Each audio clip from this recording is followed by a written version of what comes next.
안녕하세요. 경기도에 사는 30대 여성입니다. 제가 오늘 이곳에 찾아온 이유는 살다가 어이없는 상황을 겪었기 때문이에요. 처음 만났을 때는 대학 동문 선후배 사이라면서 친한 척하던 예비 시모가 우리 아버지를 보자마자 상견례 자리에서 결혼을 깨버렸어요. 아버지가 휠체어를 탄다는 이유만으로 말이죠. 이야기가 거기서 끝났다면 평생 가슴 치며 한으로 남았겠지만 예비 시모가 모르는 비밀이 있었어요. 그 비밀이 담긴 명함 한 장 때문에 예비 시모는 그 자리에서 주저앉고 말았습니다. 순간의 선택이 평생을 좌우한다. 이런 문구 기억나시나요? 전자회사 광고였는데 찰나의 순간에 판단을 잘하라는 뜻이기도 하겠죠. 그때 예비 시모가 다른 선택을 했더라면 저는 결혼을 하고 제가 평생 땅을 치며 후회했겠죠. 결국 예비 시모도 순간 잘못된 판단과 선택으로 평생 나락으로 떨어져 버리고 말았습니다. 역시 사람을 겉만 보고 판단하면 안 되는데 어리석은 예비 시모는 그런 선택을 했어요. 평생 머리카락을 쥐어뜯으며 괴로워했으면 좋겠네요. 오늘은 제가 겪은 어이없는 예비 시모 이야기를 해드리려고 왔어요. 여기서 시원하게 털어놓고 가면 저도 이제 새 출발하려고요. 부디 제 이야기를 들어주시면 좋겠어요. 저의 예비 시모는 허영심이 많고 콧대가 높은 사람이었어요. 처음 볼 때부터 자기 자랑이 심하더라고요. 그렇게 잘난 척 잘하는 사람을 처음 봤어요. 나 강남에 오래 살았고 이대 나왔어. 우리 친정아버지도 산부인과 의사였지. 남편도 치과 의사였고. 내 아들도 내과 의사란 말이지. 나처럼 의사 잘 아는 사람 없을걸? 너도 애 낳으면 아마 똑똑한 아이 낳을 수 있을 거다. 우리 집안이 그래. 저는 그런 말을 들어도 한 귀로 듣고 한 귀로 흘려 보냈어요. 제 성격이 말도 안 되는 이야기는 귀담아 듣지 않거든요. 또 소심한 성격도 아니라서요. 게다가 결혼이 남편이랑 살 거지 예비 시모랑 살 건 아니라고 생각했거든요. 물론 그 생각은 이번 일을 계기로 싹 바뀌긴 했지만요. 이렇게 예비 시모는 대학이 어디다, 돈이 얼마 있다, 직업이 무엇이다 이런 식으로 사람을 나누면서 판단하더라고요. 저도 처음에 시모에게 인사 갔을 때부터 어느 대학이냐, 부모는 뭐하냐 등을 물어보더라고요. 그래서 이대 영문과를 나왔다, 아버진 사업한다 이런 식으로 얘기했죠. 저는 부모의 직업을 물어보는 것이 인사치레인 줄 알았는데 다 계산하기 위함이었더라고요. 게다가 제 집이 강남 삼성동 어디 한강이 보이는 아파트에 산다고 하니 너무 좋아하시는 겁니다. 몇 층 몇 호 시세까지 알더라고요. 자가냐고 물어서 자가라고 했더니 그 후부터 예비 시모는 저와 동문이다, 너무 좋다, 반갑다 난리가 났더라고요. 그러나 제가 아는 예비 남편은 예비 시모와 전혀 딴판인 사람이었어요. 겸손하고 조용한 남자였기에 제가 선택했거든요. 아직 만난 지 6개월이 된 사이지만 3개월째 결혼하자고 남편이 프로포즈 하더라고요. 남편을 소개받을 때에는 결혼이 목적이다 보니 성격도 온순하고 성실한 남편이 좋아 보였어요. 그렇게 프로포즈를 받아들이고 만난 예비 시모. 저 첫 만남 이후 이런 시모와는 못 살겠다 싶었는데요. 예비 남편이 어머니가 어차피 제주도에서 살고 있으니 저랑 만날 기회도 많이 없다고 말하니 참을 수 있게 되더라고요. 남편은 좋은데 시모가 이상하다고 결혼을 쉽게 깨기 어렵잖아요. 그렇다고 제가 참고 사는 성격은 아니다 보니 저는 자신이 있었거든요. 시모한테 당하고 우는 며느리가 되지 않겠다고요. 그러나 예비 시모의 성격도 만만치 않았어요. 그리고 내가 얼마나 뒤끝이 없는데 요새 말로 쿨하다고 한다며? 게다가 우린 동문이니 선후배처럼 여기면서 잘 지낼 거니 걱정하지 마라. 예비 시모는 상견례 하기 전 저랑 친하게 지내고 싶다면서 밥을 먹자, 차를 마시자, 쇼핑 가자 이렇게 만남을 요구했어요. 결혼하면 당신은 제주도에서 올라오지도 않을 텐데 어차피 볼 시간 없지 않냐는 겁니다. 제주도에는 예비 시부가 암 수술 후 요양차 지내고 있었거든요. 그래서 예비 시모는 앞으로 만날 시간이 없으니 서울에 볼일 보러 올 때마다 저한테 전화하겠다고 했어요. 우리 대학 선후배처럼 지내자. 그래야 거리감도 없지. 나를 어머니라고 대하지 마. 그냥 편안한 언니처럼 선배라고 생각하렴. 어머니가 이러는데 저는 솔직히 낯이 간지러웠어요. 한두 살 많은 것도 아니고 수십 년 차이가 나는데 선후배라뇨. 그래서 선을 긋는 말을 할 수밖에 없었는데요. 어머니, 누가 그러는데 며느리는 딸이 될 수 없대요. 그러니까 적당한 거리를 유지해 주세요. 그래야 저도 어머님께 예의 바르게 해야죠. 저는 어조도 높이지 않고 웃으면서 말했어요. 그러자 시모가 더 좋아하는 거 있죠?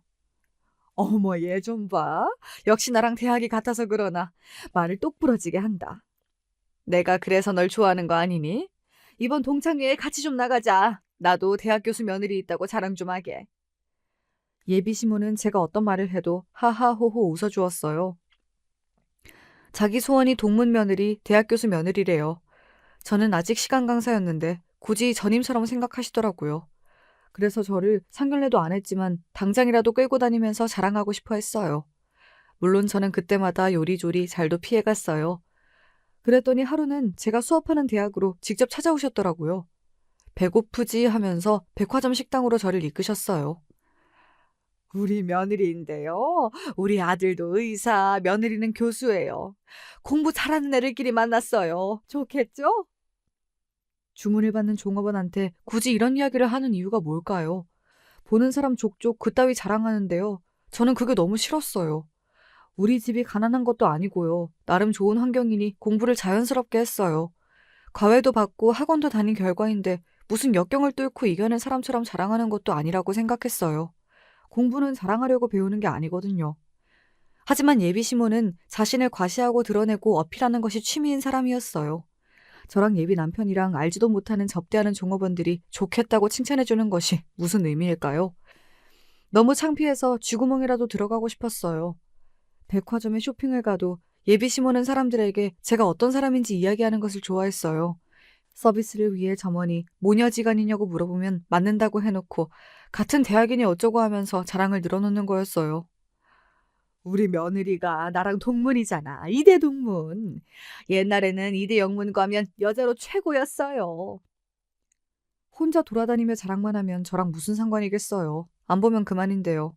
하지만 굳이 저를 불러내서 이곳저곳을 헤매니 제가 화가 나는 겁니다. 처음에는 동문 자랑하고 싶어 저를 부르나 했지만 실상은 돈이었어요. 명품은 아니더라도 백화점에 가서 옷이나 신발, 액세서리 같은 것을 고르더니 저보고 계산하라고 하는 겁니다. 그것도 매우 자연스럽게 말이에요. 계산대 위에 물건을 올려놓고는 슬그머니 뒤로 빠져버리는데요.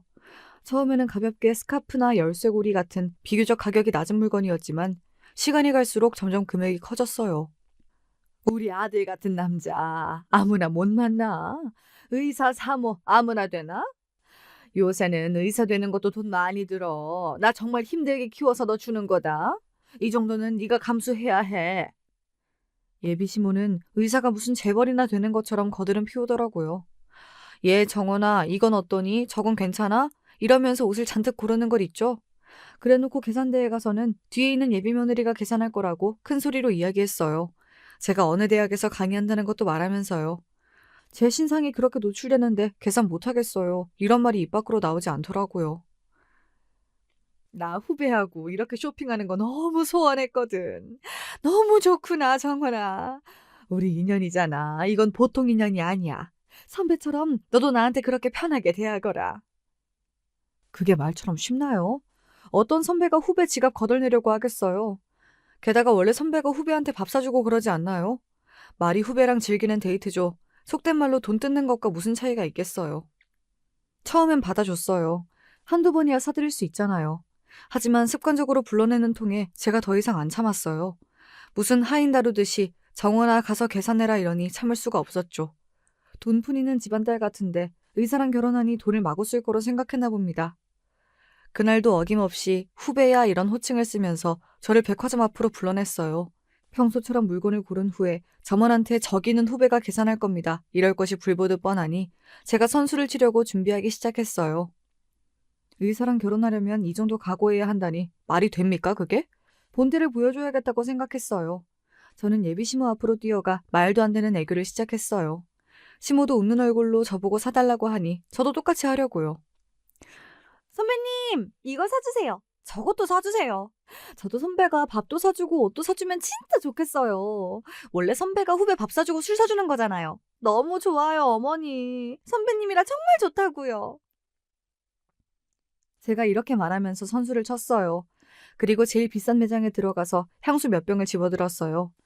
백화점 입구에 가면 1층에는 주로 화장품이나 향수 판매장이 있잖아요. 한 병에 수십만 원짜리인데요.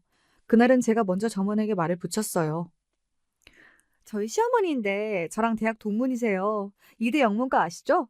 엄마도 꽈톱, 저도 꽈톱이지 뭐예요.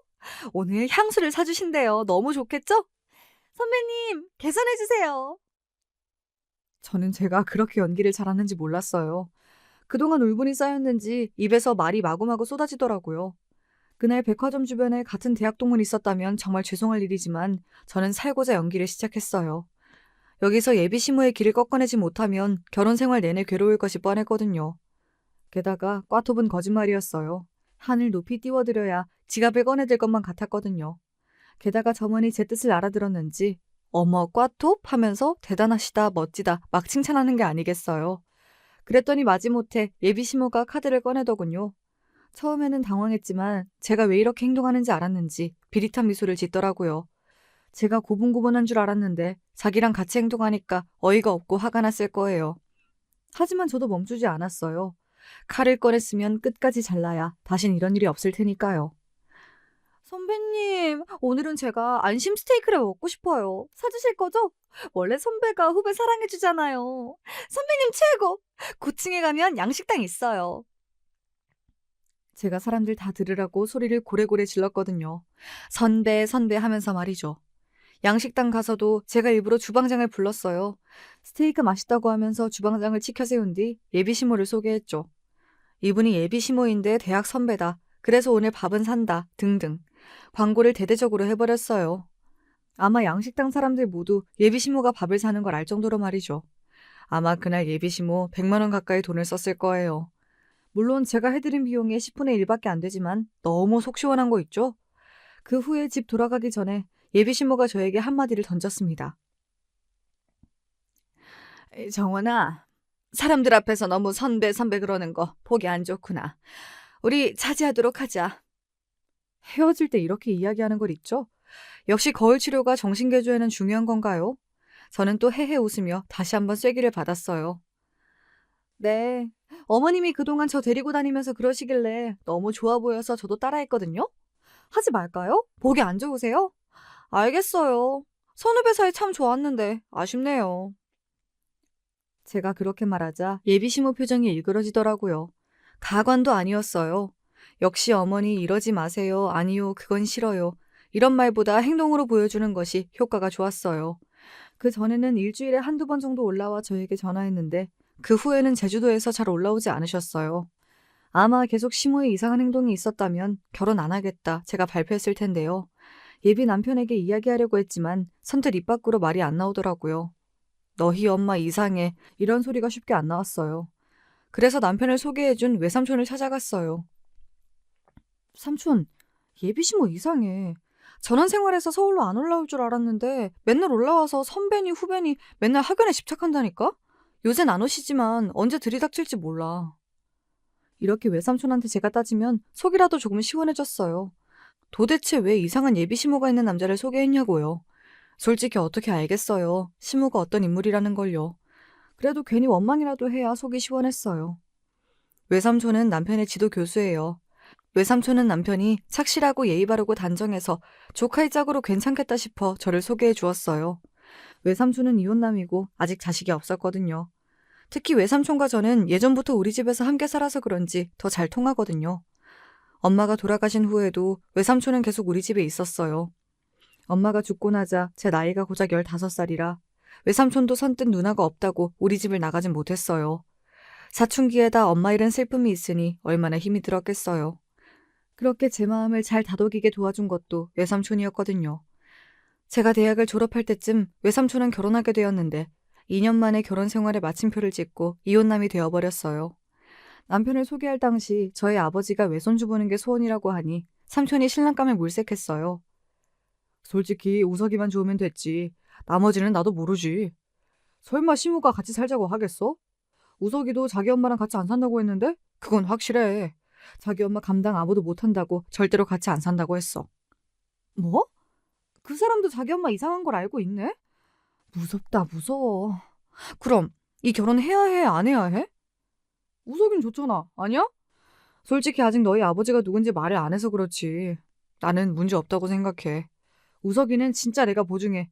설마 이상한 남자를 하나뿐인 조카에게 소개하겠니? 하늘에 있는 누나 무슨 낯짝으로 보려고? 하긴 삼촌 말도 맞았어요. 앞으로 남편도 바쁘고 저도 바빠지니 만날 일도 없다고 생각했는데요. 하지만 예비 시모는 이미 반격을 준비하고 있더라고요. 갑자기 저한테 전화가 왔어요. 서울인데 당장 만나야겠다면서요. 급한 일이라고 했어요. 저는 예감이 이상해서 예비 남편에게 이야기하고 같이 가자고 했지만 하필 급한 수술이 잡혀서 늦게 온다는 거예요. 저는 청심환까지 먹고 시모를 만났어요. 사람이 감이란 것이 있잖아요. 뭔가 기분이 나빠지기 시작했어요. 아니나 다를까요? 예비 남편이 근무하는 병원 근처 카페에서 만났는데요. 예비 시모는 이상한 말을 하기 시작했어요. 내가 그동안 고민을 해봤는데 제주에서 말고 이제 서울로 올라와서 살아야겠구나. 너희들 결혼하고 애 낳으면 관리하기도 어려우니까 말이야. 카페에 앉자마자 커피 주문도 하지 않았는데 이렇게 폭탄을 제 머릿속에 투하했어요. 그래도 일말의 희망, 같이 살자고는 하지 않겠지 싶었어요. 하지만 슬픈 예감은 언제나 적중하잖아요. 같이 살자는 거야. 무슨 집을 따로 얻어? 평생 같이 살자는 것도 아니고 당분간만이야. 첫 아이 낳고 얼마 키우고도 나면 내가 내려가마. 저는 덜덜 떨리는 마음을 부여잡고 아이스 아메리카노를 주문하고는 다시 자리에 앉았어요. 그 자리에서 악 하고 소리를 지를 뻔했기 때문이에요. 한 모금 마시면서 마음을 가다듬고 말하기 시작했는데요. 아버님 요양사 내려가셨는데 서울에 오시면 누가 돌봐드려요? 많이 좋아지셨어. 간병인도 잘해주니까. 그리고 주말에는 왔다 갔다 하면 되겠지. 그리고 정원이 네가 일해야 하니까 집에 내가 있어주면 도움이 되지 않겠니? 그동안 우리 선후배라서 친해졌잖아. 입은 웃고 있는데 속에서 천불이 나는 경험을 했습니다. 저는 종업원이 가져다준 아이스 아메리카노를 벌컥벌컥 마셨어요. 그리고 입을 열었습니다. 어머니, 그건 아닌 것 같아요. 같이 살다뇨. 어머니랑 저랑 성격도 너무 달라서 힘들 것 같아요. 저는 용기를 내서 말했어요. 여차하면 지옥문이 열릴 것만 같았거든요. 여기서 시모 페이스에 말리면 평생 함께 살지 모른다는 두려움이 생겼어요. 저는 우석 씨랑 단 둘이 살고 싶어요. 그리고 당분간 아기 생각도 없고 어머님이 해줄 일이 없습니다. 너무 단칼에 거절하는구나. 네가 너무 버릇이 없어. 난 걱정이다. 저번에 보니 향수 같은 고급 제품도 헤프게 구매하고 음식도 비싼 것만 사 먹고. 왜 그러니? 혹시 없이 살다가 갑자기 의사 만나니 정신을 못 차렸니? 그건 왜 그런지 아시잖아요. 어머니가 하시는 대로 따라했을 뿐이에요. 싫다고 하셔서 안 하기로 했고요. 그리고 저 그 정도 살 수 있고 먹을 수 있게 돈 벌고 있어요. 사후 경직 월급이 얼마 된다고 그래. 내가 좋게 봐서 교수지. 네가 교수니? 그냥 강사 아니야? 그 정도 위치에 우리 우석이를 만날 수 있다고 생각해? 저는 한숨을 쉬며 커피를 마셨습니다. 또박또박 대드는 것도 무의미하다는 생각이 들 정도였어요. 뱃속으로 쓰린 커피가 스며드는 기분이었습니다. 예비 시모는 아랑곳 없이 더 심한 말을 내뱉었어요. 의사 월급 많다고 그거 다 쓰게 되면 어쩌니? 게다가 친정엄마도 안 계신데 나라도 가르쳐줘야지. 안 그래? 가정교육은 중요한 거야. 내가 선배라서 도움을 줄 수 있고. 제가 가정교육 못 받았다고요? 제가요? 어머니, 예의 없게 한 행동이 하나도 없습니다. 이렇게 무리하게 당장 연락해서 나오라는 것도 거부하려다 어른이 비행기 타고 오는데 나가는 게 도리로 앉아있는 겁니다. 말 함부로 하지 마세요, 어머니. 짜증이 나는 얼굴로 겨우 앉아있는 게 예의니? 집에 의사라곤 외삼촌밖에 없잖아. 의사 부인으로 덕목부터 하나하나 가르쳐야지. 너희 아버지 집에서 쉬신다며? 엄마도 일찍 돌아가시고 외삼촌 덕분에 큰 것 같은데 외숙모도 안 계시잖아. 내가 도와줄게. 의사 부인 덕목이라뇨. 어머니, 그런 것이 어딨어요. 의사가 특수한 직업이지만 특별한 것은 아니잖아요? 저 우석 씨 의사라서 결혼하는 것이 아니에요. 좋은 사람이라서 결혼하는 거지. 그깟 의사라서 결혼하는 게 아니라고요. 어머, 얘 봐라. 그깟 의사? 네 주제에 가당치도 않은 거였어. 저번에도 말했지만 우리 아버지 의사야. 내 남편도 의사고 내 아들도 의사고. 그런 것들이 얼마나 중요한지 아니? 내 남편 내가 내조해서 병원장까지 만들었다. 비록 대형 병원은 아니지만. 지금 우석 씨 병원장 못 만들까 봐 이러시는 거예요? 어머니 아들 병원장이라도 만들어 주려면 저한테 이러시면 안 돼요. 어쩌려고 그러세요? 뭐라고? 솔직히 안 교수님 봐서 너 며느리로 맞이했다. 주제도 모르고 나서지 말라. 남들은 의사 며느리 맞이하라고 하지만 아니야. 남편 스트레스 다 받아줘야 하는데 같이 의사인 건 나 싫거든. 다신 이런 건방 떨지 마. 건방이 아니고요. 제 의견을 말씀드린 겁니다. 아마 우석 씨 뜻도 저와 같을 거예요. 만약에 아니라면 저 결혼 못하고요. 합가는 아닙니다. 정원아, 지금 내 아들 병원에서 최고 대우 받아 병원장 될 수도 있어. 이사장이 우리 아들 좋아한대. 그래서 가능한 거야. 물론 네 학위에 달렸지만. 병원장 제 학위에 달린 것이 아니라 우석 씨가 열심히 하면 되는 거예요. 그리고 이사장님, 제가 알기론 모든 의사를 좋아하세요. 우리 삼촌도 좋아하시고요. 아시겠어요? 너한테 대학 선배뿐 아니라 의사 부인 선배로 혹은 인생의 선배로 멘토 좀 하겠다는데 왜 이래? 그러니까 같이 살 거야. 그렇게 알고 혼수 준비해. 그때였어요. 예비 남편이 들어오더니 한 번도 못 본 무서운 얼굴로 예비 시모를 노려보는 거였어요. 제가 저번에도 말씀드렸죠. 정원 씨한테 따로 연락하지 말라고. 그리고 같이 살다뇨. 전 싫습니다. 절대로 같이 안 사니까 그런 줄 아세요. 정원 씨, 일어나요. 같이 나가요. 더 듣다가 화병 나서 죽어요. 예비 남편은 제 손목을 잡아 끌며 밖으로 나갔어요. 그리곤 미안하다고 대신 사과했죠. 같이 살 일도 없고 이제 예비 시모가 연락해도 받지 않아도 된다고 했어요. 나중에 제주도 한번 내려가 예비 시부를 만나고 결혼하면 된다고 하는 겁니다.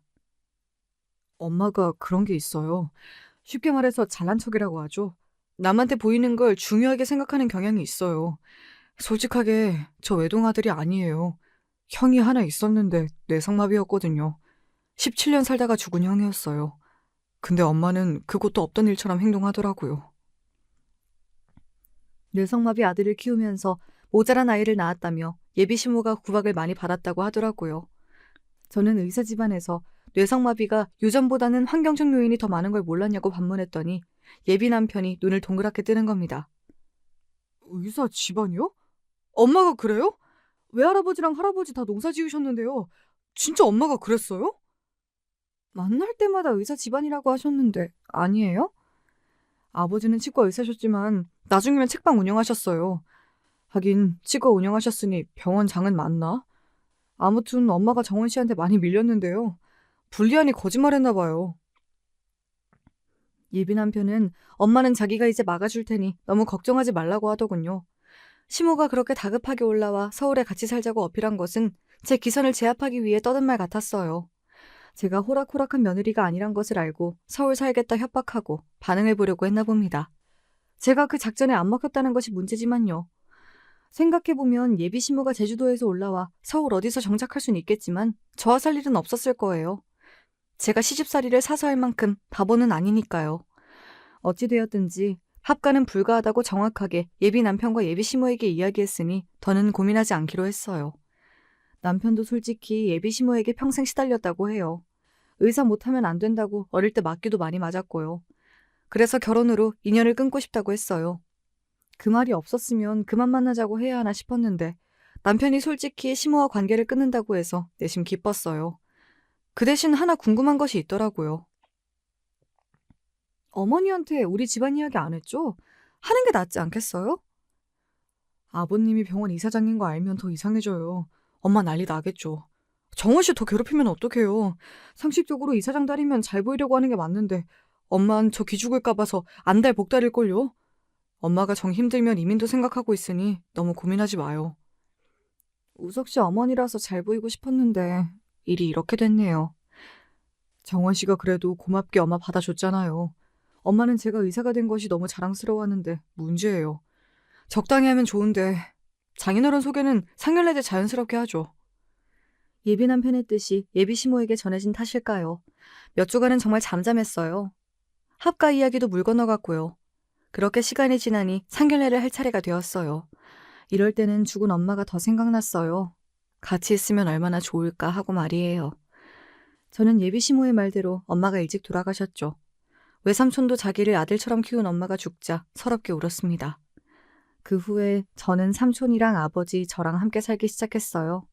저는 엄마 잃은 불행 다음에는 더 심한 것들이 오지 않겠다 싶었지만 산 넘어 산이라고 아버지가 몇 해 전 교통사고를 당해서 하반신이 마비되어 불구가 되셨어요. 그 당시 50 초반이었는데 갑자기 그런 일을 당해 충격이 컸어요. 불행이 자신을 덮친다는 생각이 들었다고 해요. 그때부터 다시 경영 공부도 시작하셨어요. 겉으로 보기엔 저희 아버지가 장애인인 것 같아도 병원 이사장입니다. 전직 의사셨고요. 그걸 예비 시모에게 숨겼죠. 왜냐고요? 물론 예비 남편 뜻이었어요. 어머니가 유별나셔서 어떤 반응일지 모르겠어요. 너무 좋아하시면 제가 낯을 볼들 것 같아서요. 아니면 정원 씨 기선을 제압하려고 난리를 치면 저 감당 못해요. 정원 씨랑 결혼하고 싶어요. 장인어른 때문이 아니라요. 정원 씨 정말 좋아합니다. 예비 남편은 이 결혼에 부모들의 직업이 무슨 상관이냐고 덧붙였어요. 하긴 그 말도 맞죠. 우리 아빠가 이사장이고 병원을 세운 사람이라고 해도 남편이 병원장이 된다는 보장은 없으니까요. 저희 부녀는 철저히 각자의 삶에 충실히 하고자 했어요. 남편도 제 뜻을 이미 알고 있으니 걱정할 필요도 없다고 말하더군요. 그런 상념에 사로잡혀 상견례 전날 잠을 한숨도 못 잤거든요. 예비 남편이 예약한 조용한 호텔 양식당으로 향했어요. VIP만 가는 방이었는데 아마 삼촌이 정해준 곳인가 봐요. 왜냐하면 아버지랑 제가 자주 이용하던 곳이거든요. 아버지가 다리가 불편하니 새로운 곳은 아무래도 어려울까 배려했다고 했어요. 시모는 몸이 아픈 시부 대신 혼자 참석한다고 했어요. 그래서 나중에 제주도로 한번 방문하기로 했고요. 예비 시모는 저한테 아직 감정이 남아있는지 째려보시더라고요. 하긴 같이 안 살겠다고 했으니 그럴 수 있겠다며 이해하려고 했지만 그 이후 시모의 행동으로 상견례는 아수라장이 되고 말았습니다. 그날따라 도로 사정이 좋지 못해서 차가 막혔어요. 예비 남편과 예비 시모는 먼저 상견례장에 도착했어요. 외삼촌도 도착했다고 문자가 왔지만 저와 아버진 그제야 호텔 주차장을 들어섰어요. 저는 수행비서가 아버지를 휠체어에 태우는 걸 보고 제가 예비 남편에게 전화했어요. 지금 다 도착했어요. 시간이 걸릴 것 같아요. 아버지 준비가 필요해서요. 예비 남편은 신경 쓰지 말고 천천히 오라고 했지만 벌써 40분이 넘어가니 제가 다 불안하더라고요. 아버지는 중간에 화장실에 가야 하니 저보고 먼저 올라가 있으라고 했어요. 비서에게 아버지를 맡기고 전 양식당 예약룸으로 제가 먼저 들어갔어요. 예비 시모는 웃지도 않고 창문을 응시하고 있더라고요. 죄송해요, 어머니. 너무 늦었죠. 사고가 나서 도로가 꽉 막히더라고요. 여기 다 바쁜 의사 모셔놓고 늦는 것이 말이 되니? 미리 와서 준비하면 좋잖아. 시모는 외삼촌이 있거나 말거나 싫은 소리를 쏟아냈어요. 지배인이 들어와 주문하려는데 저를 보고 오셨어요 하고 인사를 하는 겁니다. 그걸 시모가 도끼눈으로 째려보더군요. 이런데 자주 오니? 돈을 그렇게 물쓰듯 쓰면 어떡해. 그래서 같이 살자고 한 건데. 어머니 그만하세요. 저랑 약속하고 오셨잖아요. 정원 씨 삼촌도 계시는데 왜 그러세요? 여기 제가 예약하라고 박 선생에게 이야기했습니다. 정원이랑 매영이랑 자주 오던 곳이라. 그렇게 안 비싸요, 사돈 어르신. 네, 저번에 보니 새아가 씀씀이가 해프더라고요. 그래서 드리는 말씀입니다. 제가 이래 보여도 의사 집안 사람이에요. 의사 부인이 돈을 많이 쓰면 구설에 오르더라고요. 우리 며느리는 절제가 필요한 법이에요. 어머니 그만하세요. 오늘 아무 말도 하지 않기로 저와 약속했잖아요. 아니면 저 먼저 일어납니다. 예비 남편이 탁자에 있는 시모 손을 꽉 잡았습니다. 그만하라는 뜻일 텐데요. 그러자 시모가 입을 닫고 말더군요. 그때 똑똑 소리가 들렸어요. 저는 일어나 문을 열었습니다. 비서가 휠체어를 밀고 들어왔어요. 안녕하세요. 정원이 아비 되는 사람입니다. 제가 몸이 이렇게 불편해서 늦게 왔습니다. 예비 남편은 벌떡 일어나 비서 대신 휠체어를 밀어 제 옆자리에 고정해 주었어요. 시모는 인사도 없이 그 모습을 빤히 바라보고 있는 게 아니겠어요? 어머님, 저희 아버지세요. 아버지, 우석 씨 어머님이세요. 네, 안녕하세요. 정원이 아비입니다. 아버지가 인사를 2번 해도 예비 시모는 그저 아버지를 바라보고만 있었어요. 예비 남편이 엄마 인사하세요 이렇게 말해도 묵묵 답답이더니 갑자기 일어나 탁차를 툭 하고 치는 게 아니겠어요? 내가 이럴 줄 알았어요. 안 교수님, 너무하신 거 아니에요? 이 결혼 안 되겠어요. 며느리 될 나이가 마음에 들지도 않는데 이런 병신 집안하고는 결혼 못해요. 어머니! 그게 무슨 말씀이에요? 무슨 집안이요? 예비 남편은 얼굴이 사색이 되어 하얗게 변하고 말았습니다. 그리고 제발 그만하면서 울먹이기까지 했어요. 하지만 시모는 계속 진격을 시작했어요.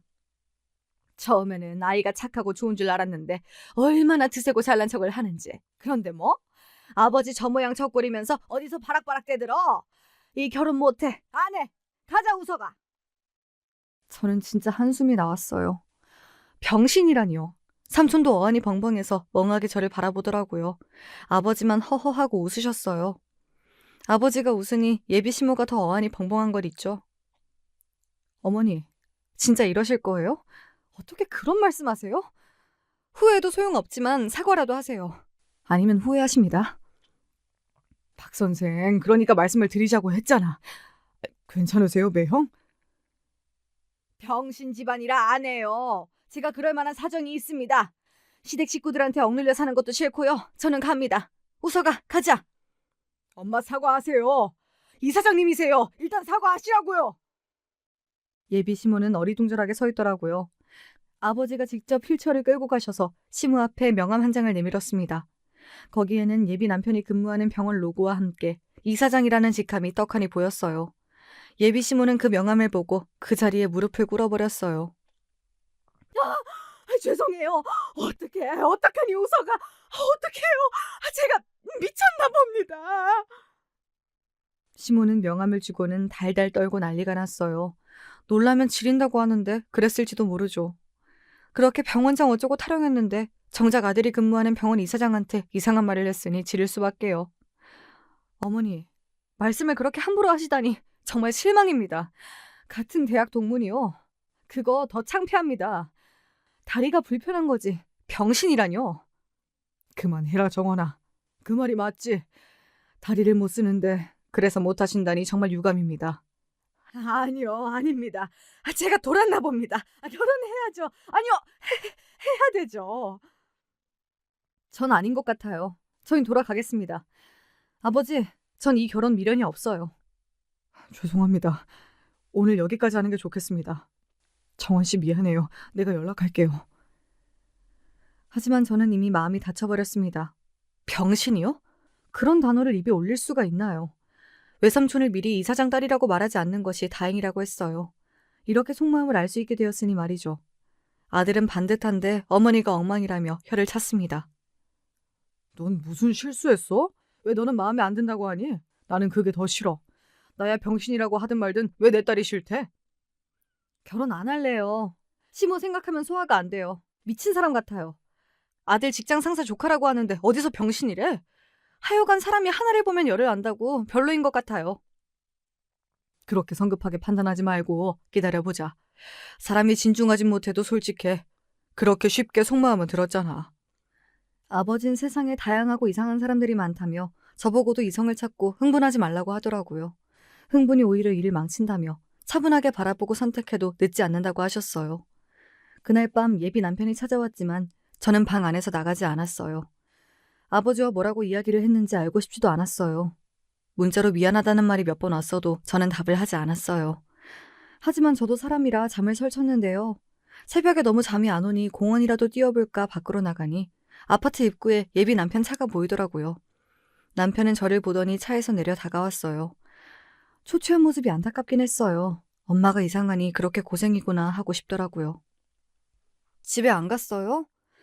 왜요? 저는 박우석 씨랑 더 이상 할 말이 없어요. 엄마와 의절하기로 했어요. 엄마 더 이상 정원 씨 앞에 오지 않을 거니 넓은 마음으로 이해를 해주면 좋겠어요. 우리 결혼하는데 엄마는 없을 거예요, 이제. 결혼이요? 전 생각 더 해봐야 될 것 같아요. 진행되겠어요? 그나저나 아버지는 뭐라고 하세요? 아버지가 이해한다고 하세요? 네. 엄마가 오셔서 사과라도 할까요? 하니 됐다고 하시네요. 정원 씨가 받아주시면 결혼은 할 수 있다고 하셨어요. 박우석 씨, 생각 좀 해볼게요. 일단 돌아가세요. 오늘 업무 지장 있잖아요. 저는 겨우 예비 남편을 달래서 돌려보냈어요. 하긴 병원 이사장 딸이라서 그런 건가요? 예비 남편은 저를 붙잡고 싶었던 모양이에요. 그런데 왜 제 아버지가 이사장인 것을 이야기하는 것을 꺼렸는지 생각해봤어요. 예비 시모 성격이면 좋다고 했을 건데. 휠체어 아니라 진짜 아버지가 몸에 문제가 있어도 받아줄 것 같았거든요. 물론 시모였다면 병원에 골백번도 더 왔을 거예요. 소문이 무서웠다니 왜 그럴까 의문에 답이 풀리지 않았어요. 병원에 소문이 나도 나쁜 소문도 아닌데 지장이 없어 보였거든요. 이런 의문이 풀리기도 전에 예비 시모는 너무 뻔뻔하게 저에게 전화하는 겁니다. 안 받으니 학교로 전화하고 또 찾아왔어요. 저는 전화도 차단하고 말았는데요. 어느 날 수업을 끝내고 집에 가려는데 조교가 헐레벌떡 뛰어와 학과장이 저를 찾는다고 말했어요. 학과장 방에 가보니 이미 학과장과 예비 시모가 환하게 웃고 있었어요. 제가 왜 모교 학교의 전임 강사가 되었을까요? 학과장이 예비 시모 동문이라고 했습니다. 예비 시모는 인사차 왔다며 일어나더라고요. 거기서 싫다고 할 수도 없고 어쩔 수 없이 예비 시모를 데리고 그 방을 나오게 되었죠. 캠퍼스 한쪽 벤치에 앉아서 이야기하자며 예비 시모가 저를 데리고 갔어요. 여기서 싫다고 뿌리쳐봤자 보는 눈이 많으니 오히려 이상해지겠다 싶었어요. 미안하다, 정원아. 한 번만 이해 좀 해줘라. 나 아들 중에 뇌성마비가 있었어. 그래서 신체적으로 이상이 있으면 그렇게 반응이 나와. 그때 나도 제정신이 아니었어. 우석 씨가 어머니랑 의절한다는데 아직 안 했나 보죠? 저는 결혼도 생각해보기로 했어요. 그러니 사람들한테 예비 시모라고 소개하지 마세요. 결혼 안 할 수도 있잖아요. 아버님에게 사과는 드리고 의절해도 해야지. 그게 네가 원하는 거면 다신 안 찾아올게. 우리 우석이 제발 버리지 마라. 지금도 매일 괴로워하고 있어. 사과하고 의절하세요. 그리고 다신 학교에서 저를 찾으시면 안 됩니다. 결혼은 좀 더 고민해볼게요. 그럼 조심히 가세요. 저는 할 말만 하고 돌아서 버렸어요. 어떻게 뻔뻔하게 찾아올 수가 있나요? 아버지 앞에서 무릎을 꿇고 사과하고 용서 빌었다고 하지만요. 아버지는 이해하고 용서해도 저는 그렇게 쉽게 되질 않았어요. 아무리 자기 아들이 뇌성마비였다고 내 아버지를 병신이라고 할 필요는 없잖아요. 아무리 생각해도 예비 시모도 이해되지 않았어요. 사람이 기본적으로 다른 사람을 무시하면 나올 수 있는 말 아닌가요? 게다가 예비 시모는 내 앞에서 하는 말과 뒤에서 하는 행동이 달랐어요. 제 앞에서 용서를 빈다고 했지만 돌아서서는 이사장 딸과 결혼한다고 소문내고 있었어요. 그래야 제가 사람 눈이 무서워 결혼이라도 할 줄 알았나 봅니다. 하지만 그건 자기 생각일 뿐이고요. 사람들 눈 안 무서워하는 사람도 있습니다. 바로 저예요. 남들 보는 것이 무슨 상관이라고 자기 인생을 함부로 굴리겠어요. 예비 시모의 이런 태도가 오히려 결혼하기 싫은 이유였어요. 우석 씨, 우리 원점으로 돌아가죠. 결혼이 아무리 우리끼리 한다고 해도 무리예요. 의절이 되겠어요? 천륜인데요? 그리고 제가 보기엔 어머니 의절 못해요. 벌써 병원에 자기가 이사장들 시모라고 하고 경비실을 통보했다는데 사과도 하기 전에 그게 말이 돼요? 예비 신랑 말대로 병원의 소문이 삽시간에 퍼졌어요. 예비 시모는 동창들 모이는 카톡방에서 벌써 자기 아들 병원 이사장 딸하고 결혼한다고 이야기했대요. 병원 입구 경비 요원들에게도 병원 로비에 있는 커피 전문점 사장한테도 자기가 이사장 따님 시모라고, 그리고 자기 아들이 여기 내 거 전문이라고 큰 소리를 쳤나 봅니다. 아버지를 어떻게 구워 삶았는지 용서라는 단어가 나왔어요. 시모가 일주일 내내 가서 손이 발이 되도록 빌었다고 해요. 아버지가 이해하겠다고 하는 이야기가 무슨 뉴스라고 신이 나서 저한테 예비 남편이 전하는 거 있죠. 아버님도 용서해 주신다고 했어요. 오늘 어머니가 벌써 5번째 방문해서 무릎이 닳도록 비셨어요. 형이 뇌성마비라 트라우마가 있어서 그랬다고 이해도 하시고요. 이제 정원 씨만 이해해주면 좋겠어요. 엄마는 의절해요. 그건 진짜예요. 믿어주세요. 모르겠어요. 더 이상 아무런 생각이 들지 않아요. 결혼하고 싶지 않아졌어요. 좀 더 생각을 해볼게요. 전화하거나 찾아오지 마세요. 그렇게 저랑 결혼하고 싶은 예비 남편도 필사적이었어요. 물론 예비 남편 마음을 모르는 것은 아니에요. 이사장 딸과 이대로 헤어지긴 싫을 수도 있잖아요. 아버지는 이미 소문이 날대로 났는데 결혼 물을 수 있냐고 하셨고요. 예비 시모는 찾아오진 않더라고요. 이미 의절해서 다신 안 본다는 서약서를 예비 남편이 써왔다고 하더라고요. 솔직히 우석 씨 좋은 사람 같았어요. 실력 있는 의사고 허우대가 멀쩡했으며 주변 평판도 좋아요. 그래서 6개월 만난 사이며 결혼까지 염두에 두었는데요. 왜 찝찝한 기분이 드는 걸까요? 그 이유가 며칠 후에 밝혀졌어요. 아, 진짜 그 부모의 그 자식이 맞는 건가요? 거짓말을 밥 먹듯이 하는 것이 두 모자가 거의 똑같다는 생각이 들었습니다. 그날은 기말고사를 앞두고 집에서 시험 문제를 고르고 있던 일요일 오후였어요. 그때 외삼촌으로부터 전화가 왔습니다. 아버지 몰래 잠깐 나올 수 있냐는 겁니다. 아버지 몰래? 그런 말은 외삼촌이 지금까지 해본 적이 없는 말이었어요. 외삼촌이 만나자는 장소에 도착했어요. 중국집 예약된 방으로 가니 어떤 여자가 삼촌이랑 함께 앉아있는 게 아니겠어요? 처음에는 삼촌의 여자인가 싶었는데요. 그러기엔 여자가 너무 어렸어요. 20살 초반으로 보였거든요. 아버지 몰래 왜 나오라는 거예요? 그리고 이 여자분은 누구예요? 삼촌이 대답도 하기 전에 갑자기 등줄기에 땀이 하나 씩 지나갔어요. 이래서 여자의 감이 무서운 건가요? 그 여자가 누구인지 왜 저를 찾아왔는지 감이 슬슬 오기 시작했어요. 여러분도 감이 오시죠? 정말 예비 남편이랑 사귀고 있던 여자라는 겁니다. 임신 8개월이라고 하던데 저는 헛웃음이 나오더라고요. 미안하다 정원아. 10길 물속은 알아도 1길 사람 속은 모른다더니 진짜 미안해. 이 친구 우리 병원 간호사였는데 임신이래.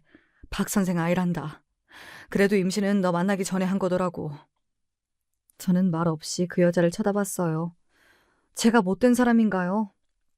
갑자기 잘난 척하는 예비시모가 떠올랐어요. 간호대학원이나 나온 여자도 아니고 간호조무사라는데 나이도 20대 초반. 여자는 아예 작정하고 덤빈 스타일로 보였지만 울고 있더라고요. 이 여자를 보면 우리 선배님은 어떤 표정을 지을까가 오히려 궁금했어요. 별것도 아닌데 왜 불러요, 삼촌. 저 그 사람이랑 결혼 안 해요. 그날 상견례 자리에서 결정한 것 바뀐 것 없어요. 아버지도 제 뜻대로 했다고 하고요.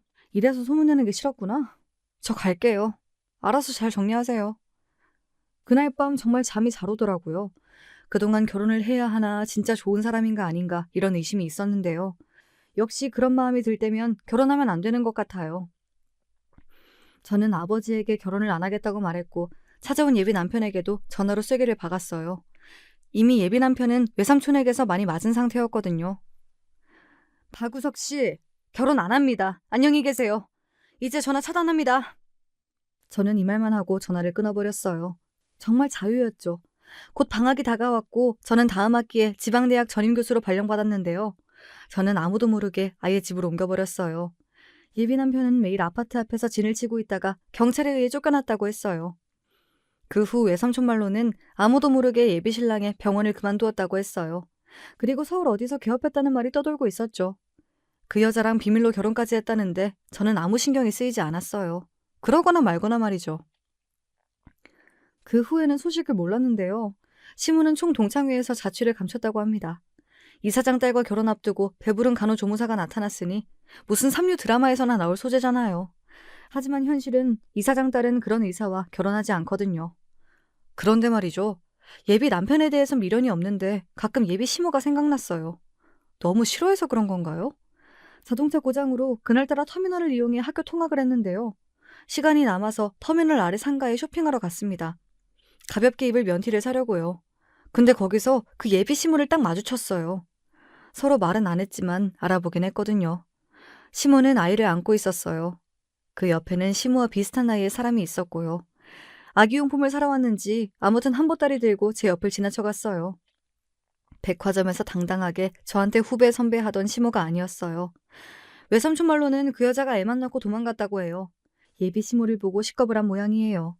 그래서 그 예비 시모가 병든 남편의 아이 그리고 자기 아들까지 건사하느라 폭삭 늙었다고 했어요. 그니까 왜 병신이라고 해서 이 사단을 만들긴. 그 말을 했으니 다행인 거지. 그 아이 나중에 업고 찾아와봐, 병원으로. 아님 식장으로. 생각만 해도 소름이 돋는다. 하도 결혼하라고 하니 해볼까 하고 소개받은 내가 바보지.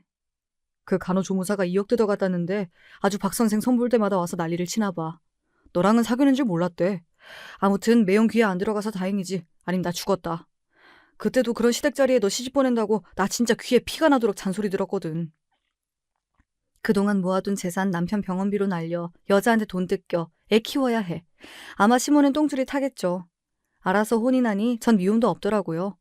사람이 마음을 잘 써야죠. 그리고 상황 판단을 잘해야 할 것 같아요.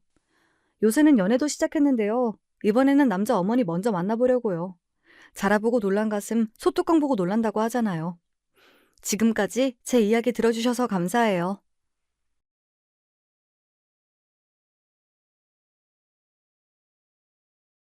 안녕하세요. 저는 경기도 남부의 어느 고즈넉한 동네에서 살고 있는 중년 여자입니다.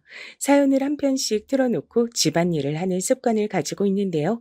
만약에 제가 보낸 사연이 소개가 된다면 그날은 정말 즐거운 추억을 만들며 집안일을 할 수 있지 않을까 싶어서 그런 상상을 해보니까 재밌더라고요. 그래서 한번 사연 신청을 도전해보게 됐어요. 인생은 도전의 연속이라고 하잖아요. 그러니 비록 제가 젊고 어린 시절보단 생기와 총명이 덜하다지만 반짝반짝 눈을 빛내며 컴퓨터 자판을 두드려 보렵니다. 세상이 이렇게 빨리 변할 줄은 몰랐던 것 같아요. 어린 시절 전 기껏해야 땅 따먹기를 오락으로 즐기던 소녀였으니까요. 컴퓨터가 뭔지도 모르고 자라났던 시절 저희 집엔 조부모님이 함께 계셨답니다. 친정 아버지께서 집안의 유일한 아들이셨거든요. 고모만 셋이었고요. 제가 보기엔 고모들도 다 좋으시고 전부 효녀신데 조부모님께선 아들이 최고, 딸은 출가 외인이라고 하시면서 저희 친정 아버지를 가장 귀하게 여기시며 예뻐하셨습니다.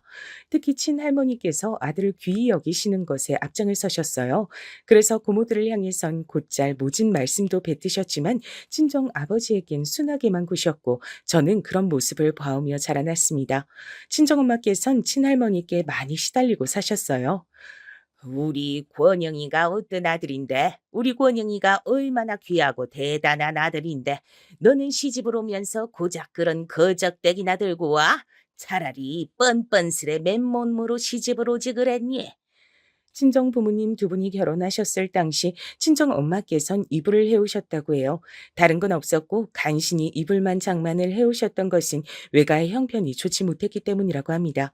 그래도 딸을 시집 보낸답시고 외할머니께서 많은 신경을 쓰시며 나름대로 이불을 좋은 것으로 해주셨는데 그 마음을 친정 엄마께선 익히 잘 알고 계셨기에 친할머니의 발언에 매번 큰 상처를 받으셨다고 해요. 엄마께는 소중한 이불인데 그걸 친할머니께선 걸핏하면 트집 잡으시며 거적대기라고 비하를 하셨으니까요. 엄마께서 시집을 오신 지가 한창이었는데도 친할머니께선 두고두고 이불 얘기를 하셨으니 매사에 친정엄마께서 얼마나 시달리시며 힘든 시집살이를 하셨는지 능히 짐작이 가능한 대목입니다. 저는 어렸을 적에 좋게 표현을 하자면 긍정적인 아이였고 나쁘게 표현을 해보자면 맹해서 별로 생각 자체가 없었어요. 그래서 친할머니께서 저를 향해 계집애가 뛰는 거 아니다라고 하신다든지 그런 핀잔을 주셔도 헬렐레 웃기나 할 뿐이었습니다. 친할머니께서 서열이 훨씬 위라서 친정 엄마께서 꼼짝을 못하고 당하고 사신다는 것 정도야 당연히 저도 본능적으로 알았지만요. 그래서 저는 엄마께선 아무래도 당신의 시어머니를 무척이나 싫어하고 증오하고 계실 거라고 생각하고 있었어요. 그게 당연하니까요. 근데 사람의 마음이란 한 갈래로만 나와 있지 않다는 걸 전 곧 알게 됐습니다. 친할아버지께서 어느 날 갑자기 사고를 당해 돌아가시는 일이 생겼어요. 여느 때처럼 자전거를 타고 나가셨다가 트럭에 치여서 숨을 거두셨습니다. 엄청난 사건에 동네가 뒤집어졌고 친할머니께선 소식을 듣고 현장에 달려가셨다가 그대로 훈절을 하셨죠. 충격이 극심하셨기 때문인지 깨어나신 후로 계속해서 손발을 덜덜 떠셨고 말씀을 똑바로 못하셨습니다. 갈수록 입맛도 잃어가셨죠. 기력이 점점 쇠하시는 게 눈으로 확연히 보일 정도였어요. 저러다가 친할머니마저 얼마 못 사시는 거 아니냐며 친정 부모님께서 무척 걱정이 많으셨습니다. 어머님, 오늘도 그렇게 돌아가신 아버님 생각으로만 지내실 거예요?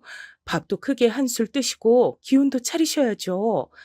특히나 친정엄마께서 눈물로 친할머니를 위하시는 모습을 보며 제가 얼마나 놀랐던지 몰라요.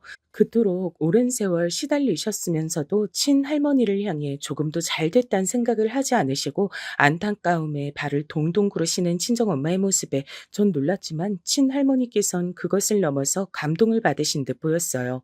어느 날 엄마께서 식사를 차려 방으로 가져다 드렸을 때 친할머니께서 눈물을 조용히 흘리시는 모습을 봤거든요. 엄마를 바라보시는 눈빛에서 많은 감정들이 읽혔습니다. 엄마의 극진한 간호를 받으신 친할머니께선 조금씩 혀가 풀리셔서 다시 말씀을 똑바로 하실 수 있게 됐고 주변에선 며느리의 효심이 시어머니를 살린 거라고 떠들었습니다. 애미야, 나는 네 시아버지가 그렇게 떠난 이후 요새 왜 자꾸 옛날 생각이 나는지 모르겠다. 옛날이라면 언제요? 아버님하고 처음 만나셨을 때요? 그건 애저녁에 잊어버렸어. 근데 딸 자식들한테 해준 것 하나 없이 퉁명스레 키운 것이 생각이 나질 뭐니. 딸은 어차피 출가 외인이라 없는 형편의 공부를 아예 시킬 필요가 없다고 못을 일찍이 박았던 게 왜 자꾸만 생각이 나던지. 너는 왜 아들이 아니고 딸로 태어났냐면서 내가 딸들한테 구박을 해댔던 것이 요새 자꾸만 생각이 나서 내가 마음이 불편하고 계속 입맛도 없고 그렇다. 저승에서 네 시알비가 딸한테 미안하단 소린 못하고 여기 와버렸으니 어쩌나라고 나한테 한숨을 푹푹 쉬어대는 것만 같아. 그렇게 모진 태도로 딸 자식들을 키우면 안 됐던 것인데 네가 지금 나한테 잘 대해주는 것을 보면서 나도 참 이런저런 생각이 많이 드나 보다. 저는 어느 날 두 분의 대화를 듣게 됐죠. 그래서 할머니께서 고모들과 함께 난생 처음으로 여행을 떠나기로 결정하셨다는 이야기를 며칠 뒤에 전해 들었을 때 금세 납득을 했습니다. 할머니께선 이런저런 생각이 많이 드셨던 거죠. 그렇게나 모진 소리를 많이 듣고 사셨던 고모들인데도 할머니께서 함께 나들이를 다녀오자고 청하시자 세 분 다 무척이나 기뻐하시면서 즉시 준비를 하셨다고 하더라고요. 전 엄마에 이어 또 한 번 사람의 마음이란 이상한 거라고 생각이 들어 놀랐습니다. 그래서 이번엔 엄마께 한번 여쭤봤어요. 할머니께서 그렇게나 사람을 힘들게 하시고 못되게 구셨는데도 왜 좋아하고 따르는지 이해가 안 간다고요. 그랬더니 엄마께서 싱긋 웃으시며 저와 눈을 맞추시고는 저에게 이런 질문을 던지셨어요. 민정아, 너는 이 다음에 커서 어떤 사람하고 결혼할 거야? 당연히 사랑하는 사람이요. 아마도 결혼할 만큼 사랑하는 사람이겠죠? 사랑하는 사람하고 우리 민정이가 결혼했다 치자. 근데 결혼 생활 도중에 힘든 일이 자꾸만 일어나는 거야. 사랑을 해서 결혼을 했는데 그 사람이 민정이를 자꾸만 힘들게 하는 거지. 그럼 민정이는 어떻게 할 것 같아? 네? 제가 사랑하는 사람이 저를 힘들게 해요? 그렇다면 결혼을 후회할 것 같아요. 괜히 결혼했다고 하면서 결혼 생활을 끝내고 싶어질 것 같아요. 정확히 봤어. 사랑이란 건 겨우 고작 그런 것인 거야. 결혼을 하게 할 만큼 대단한 감정이기도 하지만 한순간 식어버리고 사랑이 나쁜 감정으로 변하기도 한단다. 사랑했던 만큼 상대에게 실망해서 그래. 그렇담 어떻게 해야 그렇게 되는 걸 막을 수 있을까? 애초에 어떤 마음으로 결혼해야 될까? 그건 바로 민정아. 엄마 생각엔 있지? 희생이야. 내가 이 사람과 결혼하면 내가 더 희생하고 살 수 있을 것 같다는 생각이 들 때 그런 생각 드는 사람하고 결혼을 하는 거란다. 희생이란 쉽게 말해 나보다 상대를 더 위하는 마음이야. 이런 희생 없인 사랑을 이어갈 수가 없어. 아, 알 것 같아요. 그러니까 엄마나 고모들은 희생을 할 줄 아는 분들이란 거죠? 맹하기로 동네에서 소문이 났던 제가 웬일로 일찍 깨달음을 얻고서 그렇게 반문했을 때 친정엄마께선 즉답을 해주진 않으셨지만 긍정의 뜻과도 같은 미소를 저에게 보내주셨죠. 그 후로 저는 그 가르침을 가슴에 새기고 살았습니다. 만약 할머니께서도 이 희생을 당신의 아들에게만 펼치지 말고 딸들과 며느리에게도 베푸셨다면 많은 상황들이 달라졌을 거란 생각이 들었어요. 그래서 할머니께서도 희생이란 것을 배우시고 변하시는 모습을 보고 싶단 마음도 얼핏 품었죠. 저도 할머니와 왠지 가까워지고 싶단 생각을 품었던 때 또 한 번 슬픈 일이 닥쳤습니다. 고모들과 먼 지방 지역으로 여행을 가셨던 할머니께서 낙상 사고를 당해 돌아가신 겁니다. 뿐만 아니라 큰 고모 역시도 발을 헛디뎌 추락하시던 친할머니께 빠르게 다가가 도우려고 하시다가 같이 떨어지고 마셨죠. 할머니께선 현장에서 바로 돌아가셨고 고모께선 병원에서 사흘을 버티시다 하늘나라로 떠나셨습니다. 다른 고모들이 알려주시길 할머니와 여행을 가게 됐을 때 유독 큰 고모께서 싱글벙글 웃으시며 기뻐하셨었대요. 아이고 참나 진짜 인생은 오래 살고 볼 일이야. 내가 이 나이 먹고서야 우리 엄마 관심 다 받아보네. 하늘에서 우리 아버지가 아주 신기하실 일이야. 집안의 장녀로서 온갖 굳은 일을 다 도맡아시면서 크셨다고 하던데 그럼에도 늘 엄마를 영원히 짝사랑하는 딸의 모습을 하고 계셨던 게 큰 고모라고 들었습니다. 할머니와 함께 여행을 가기 위해 모자도 새로 구입하시고 운동화도 깨끗하게 빨아서 신고 가셨다는 얘기를 들었을 때 모든 가족들이 흐느껴 울었습니다. 너무 슬펐어요. 왜 이런 슬픈 일이 세상에 벌어져야 하는지 이해를 할 수 없었고 열심히 잘 산다고 해도 이렇게 사고를 당해 떠나면 한순간 끝나버리는 것이 인생인 것만 같아 전 한동안 허무주의에 시달렸습니다. 제가 이런 얘기를 하는 것은 고졸로 끝난 저의 학력에 대한 변명일 수 있겠어요. 전 학창 시절을 심적으로 방황하며 보내고 말았고 부모님께선 저에게 감사하고도 슬픈 말씀 건강하기만 해라 소리를 항상 하셨을 뿐이었습니다. 어디 안 아프고 건강하게 살기만 해도 그것 또한 인생의 복이라고 하셨죠. 제가 느끼기에 원래 그런 식으로 생각하시던 분들은 아닌 것 같았는데 집안에 일어난 일련의 사건들이 저뿐만 아니라 두 분도 변화시킨 듯 했습니다. 전문대를 가려면 갈 수 있었지만 시간 낭비가 될까 봐 그러지 않았고요. 대신 대학 간 친구들이 공부할 때 전 좀 더 이르게 사회생활을 시작했습니다. 열심히 일을 하다 보니 고졸 출신이라는 한계에 더 부딪힐 때도 있어 마음이 복잡하긴 했으나 그렇다고 해서 멈춰선 적은 없었네요. 허무주의에 시달리며 학창 시절을 많이 허비하고 말았다는 생각이 늘 있었거든요. 그래서 이젠 좀 열심히 살고 싶었습니다. 그러다 보니까 절 좋게 봐주는 눈길들이 생겨나기 시작했고 저에게 남자 소개도 종종 들어오게 됐어요. 거절을 할 때도 있었고 궁금해서 만나볼 때도 있었습니다. 그러다 만나게 된 남자가 남편이었죠. 솔직히 밝히자면 전 처음부터 남편이 마음에 들었습니다. 어느 부분이 그랬는가 하면 대학도 잘 나왔고 직장도 괜찮은데 어딘가 성격이 허술하고 사회생활에서 상처도 잘 받는 편이라 제가 왠지 지켜주고 보듬어줘야 할 것만 같았거든요. 그런 부분에서 반전 매력을 느꼈고 모성애 비슷한 게 발동되었던 듯 싶어요. 좋은 마음으로 만나다가 결혼 얘기가 나오게 됐고 남편이 자기 집안은 자기가 알아서 설득하겠다고 그랬어요. 저는 웬 설득이 필요한가 싶었는데 나중에 겪어보니까 알겠더라고요. 만만치 않은 집안이었으니까요. 하지만 제가 나쁘끄럽게도 아직 부부가 되기 전인데 임신을 하고 말았습니다. 갑자기 찾아온 생명이었고 저희 부부는 혼비백산으로 결혼 준비에 들어갔었죠. 친정 부모님께선 저에게 축복의 말씀만 해주셨지만 시댁 식구들은 거의 저를 저주하다시피 했습니다. 특히 시어머니요. 너는 뱃속 아이가 외탁하지 말고 친탁하길 바라면서 태교해라. 알았니? 네? 아이가 꼭 친탁을 해야만 하나요? 당연하지. 그럼 설마 아이가 고졸인 널 닮는 비극이라도 벌어지길 바란단 거야? 고졸 소리에 제 속이 끓어올랐죠. 열심히 살아온 제 인생이 부정당하는 것만 같았으나 전 시어머니께 그럼에도 순종하기로 했습니다. 이런 건 좀 웃긴 얘기 같지만 돌아가신 제 친할머니가 떠올랐거든요.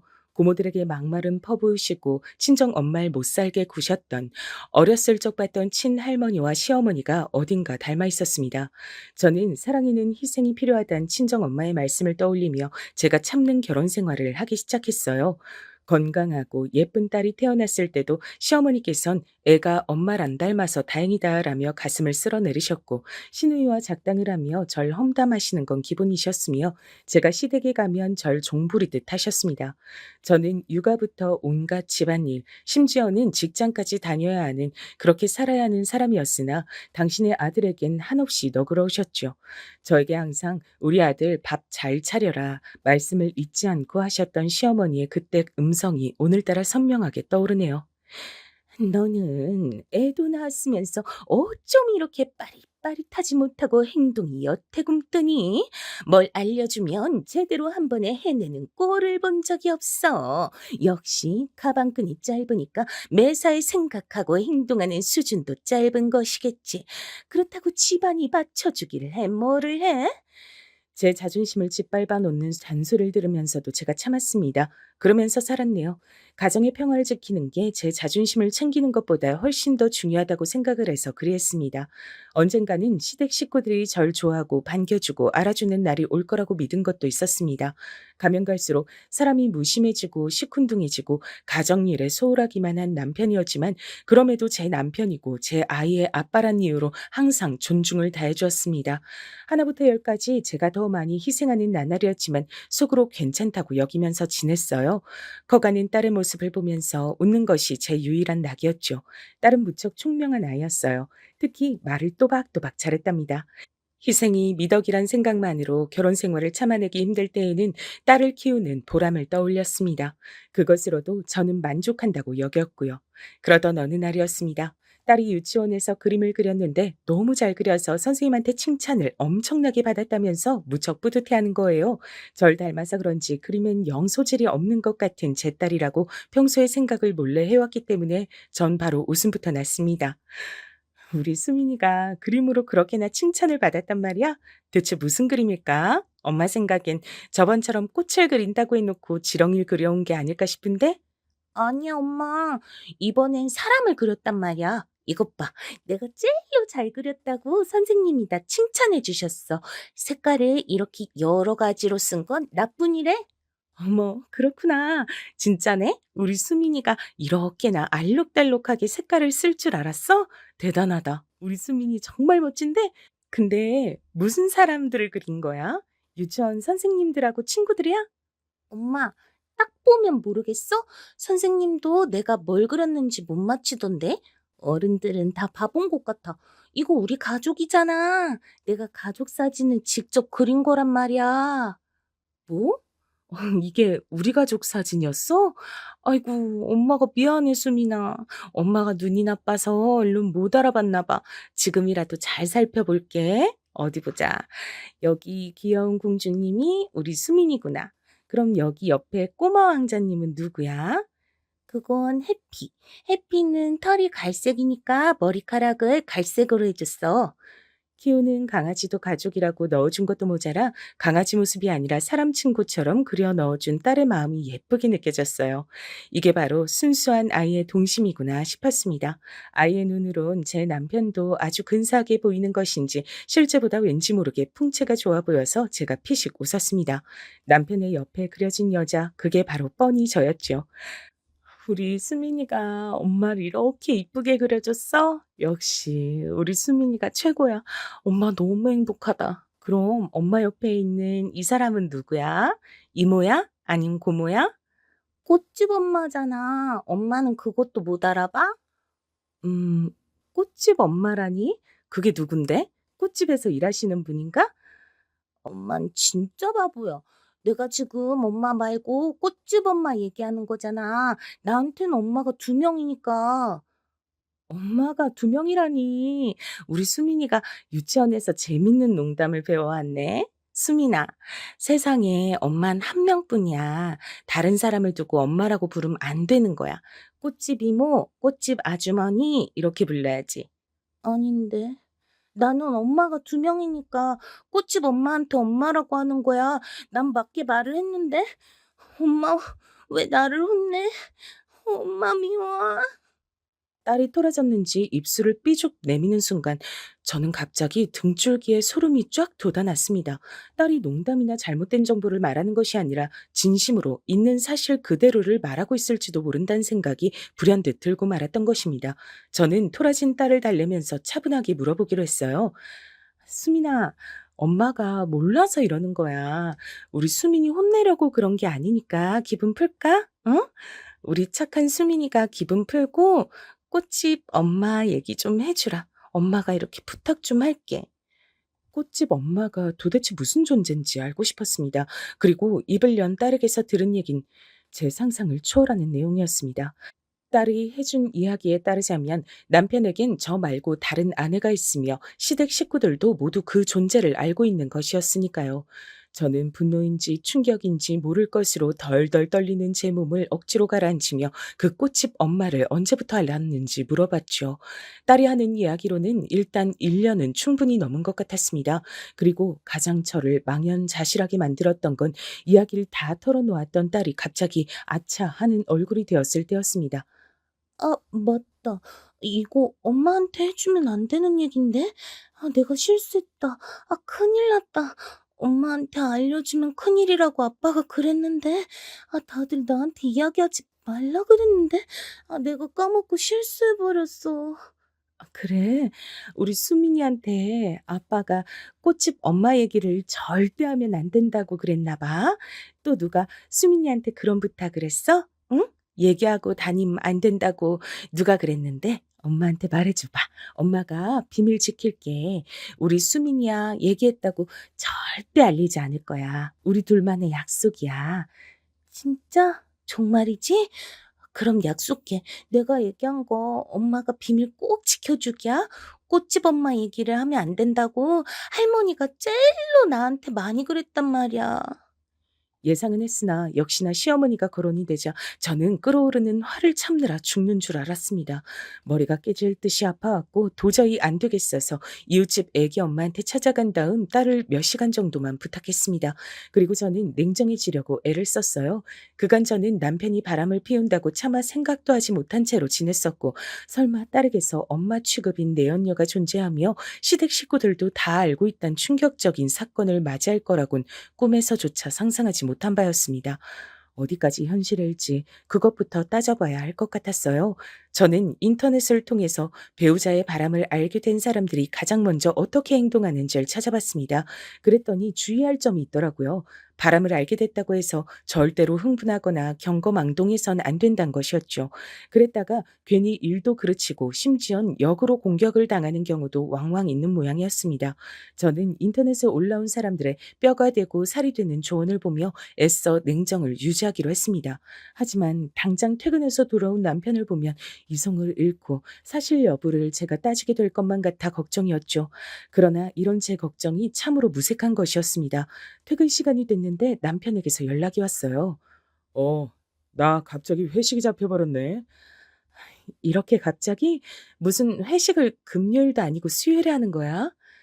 저번에도 몇 번 이런 적 있었잖아. 오늘 아무래도 늦게까지 회식 달릴 것 같으니까 수민이하고 당신하고 먼저 자고 있어도 돼. 생각해보니까 뜬금없이 회식이 잡혔다고 말을 해오던 남편의 전적이 몇 번 있었죠. 그런데 그땐 아무렇지 않게 생각이 됐건만 지금은 입장이 다르더라고요. 손이 다 떨려왔습니다. 정말로 회식을 가는 게 맞는 건지부터 의심이 들었어요. 이미 의심의 싹이 이토록 자라난 이상 돌이킬 수 없는 것 같아 저는 결심을 굳혔습니다. 전문가를 고용하기로 했어요. 불륜의 증거를 전문적으로 잡아준다고 알려진 흥신소를 찾아간 겁니다. 비용은 비상금에서 마련했죠. 남편은 설마 하니 제가 비상금을 이런 곳에 쓸 줄은 꿈에도 모를 터였죠. 의뢰를 맡길 땐 이런 걸 정말 맡겨도 되는 건가 싶어 걱정이 됐지만 거기 사장님이 말씀하시길 불륜 커플들이 없었으면 그 업계는 진작 망했을 거라고 했죠. 그만큼 불륜을 많이 저지르고 그 내막이 기상천외할 때도 잦다고 했습니다. 씁쓸한 기분이 들면서 저뿐만 아니라 남들도 비슷한 상황을 겪는다는 것에 조금 안심이 됐던 것도 같아요. 딸의 입당속은 철저히 시켜놨으니 제가 설마 본인의 뒷조사를 하리라곤 남편이 꿈에도 모를 것이고 만약 뒷조사에서 별다른 것이 안 나온다면 가정의 평화는 쭉 이어질 것이라고 여겼습니다. 그러나 며칠이 지나 제가 받아든 결과물은 엄청난 것이었어요. 네? 저 정말로 제 남편에게 여자가 있었다고요? 그것도 꽃집을 운영하는 여자요? 예전에 만났던 사이로 추정이 되더군요. 여기 정리한 자료 있으니까 한번 넘겨보시죠. 예전에 만났다니, 그게 무슨 말씀이세요? 이건 뭐죠? 제 남편이 그 여자하고 대학 다니던 시절에 사귀었다고요? 주변 사람들은 다 아는 공개적인 커플이었다니. 저는 남편의 뒷조사가 이루어진 결과를 살펴보며 경악을 이어갈 수밖에 없었습니다. 내막은 이러했어요. 남편은 그 여자와 대학 다니던 시절에 사귀었고 대략 3년 정도를 만나다 헤어졌습니다. 그 여자는 남편보다 2살 연상으로 유복한 집안의 고명딸이었죠. 그 여자는 외국에 가서 박사 학위를 딸 정도로 배경도 좋고 머리도 좋았지만 결혼을 하면서 일을 내려놓게 된 모양이었습니다. 결혼하고 곧 임신을 했었기 때문이죠. 그랬지만 문제가 생겨 아기는 유산됐고 그러면서 2번 다신 임신하기 어려울 거란 병원의 소견도 들었던 것입니다. 그게 부부간의 불화를 불러왔던 듯 싶어요. 유산 이후 1년 만에 이혼을 한 것입니다. 집안에선 어떻게든 재혼을 시키려고 했지만 그 여자는 결혼 생활에 질릴 대로 질린 상태라고 주변의 공공연히 말을 하고 다닌다고 해요. 열심히 병원 치료를 받으면 혹시 임신이 다시 가능할지도 모른다면서 그 가족들이 난리를 쳤다고 하는데 그럴수록 그 여자는 임신에서도 마음이 떠버렸다고 합니다. 자기 인생에 임신은 2번 다시 없을 거라고 말을 하며 다녔다더군요. 그러면서 마음을 달래려 꼿꼿이 수업을 듣다가 아예 그쪽으로 창업을 하게 된 거죠. 집안에 돈이 있으니까 지원을 받았나 보더라고요. 그렇게 꽃집이나 운영하면서 조용히 잘 살았으면 참 좋았을 텐데요. 제 남편을 만난 겁니다. 어떻게 두 사람이 다시 만난 건진 뒷조사에서도 나와 있지 않았어요. 다만 두 사람이 바람을 피운 게 벌써 2년이 훌쩍 넘었다는 것만은 확실했고 이것이 절 미치게 만들었습니다. 2년이 넘는 기간 동안 전 매일같이 농락을 당하고 있었던 거예요. 결혼이나 임신 생각이 없는 딸이 예전에 만났던 남자친구와 놀면서 재밌게 지내는 것을 그 집안에선 좋게 봤다고 합니다. 또한 시댁에서도 그 여자를 반겼다고 해요. 잘 사는 집 딸이니까요. 게다가 고학력자, 엘리트였으니까요. 그래서 남편이 그 여자와 바람을 피우는 걸 지지해 주었고 한술 더 떠서 제 딸을 그 여자에게 소개시켜주며 또 다른 엄마라고 칭했던 겁니다. 저는 이 부분이 너무나도 역겨웠어요. 어디까지나 아이 엄마는 저인데 바람난 여자한테 엄마라는 호칭을 준 건 대체 뭐 하는 짓인가요? 어린아이의 정서를 위해서라도 절대 하지 말아야 할 짓이었습니다. 두 사람은 만남을 아주 즐기고 있는 것인지 제가 딸에게서 꽃집 엄마라는 사실을 알게 되었던 날, 남편이 회식이 잡혔다고 했던 날도 둘이 만나서 밤에 함께 시간을 보낸 모양이었습니다. 이 모든 것을 알게 된 저는 가슴이 찢어질 것 같았고 숨이 잘 쉬어지질 않았습니다. 제가 해왔던 희생, 헌신, 그 무엇 하나 보답받을 수 없었던 행위였던 사실이 절 비참하게 만들었어요. 한 집안, 한 방, 한 침대에서 살고 있는 제 남편이란 작자가 철저하게 절 농락했다는 사실도 절 돌아버리게 만들었지만 다 같이 한 통속으로 절 바보 만들었던 시댁 식구들 때문에 더 미칠 것만 같았습니다. 뒷조사 결과에서 같이 딸려온 사진들이 몇 장 있었어요. 그 여자가 소지하고 있는 사진들이라고 하던데 꽃집의 구석에 걸려 있는 것들이라고 했습니다. 아무리 구석이라지만 보란 듯이 매장에 전시를 해놓았다는 것이 소름 끼쳤어요. 그 사진들은 남편과 딸과 함께 그 여자가 셋이 찍은 사진이었고요.